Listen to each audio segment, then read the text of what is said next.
Video, ছোট্ট করে একটা ব্লগে চলে এসেছি। আমরা গেছিলাম পিকনিক করতে ইকো পার্ক। এখানে ছিল হচ্ছে আমার ছেলে স্কুলের বন্ধুরা, বন্ধুদের মারা মিলে একটা ছোট্ট পিকনিক।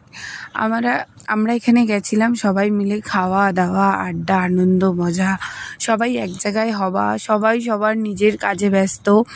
আমি যেহেতু কাজে যাই, তো কাজ করি, তাই আমি একটু সময়টা ওদেরকে খুব কমই দিতে পারি। তো ওই দিনকার আমি ছুটি নিয়ে খুব এনজয় করেছি, ওদের সাথে সময় কাটিয়েছি। সবাই মিলে নাচা, খাওয়া দাওয়া, আনন্দ। আমরা যেন ছোটদের সাথে সাথে নিজেরাও ছোট হয়ে গেছিলাম ওই দিন। খুব এনজয় করেছি।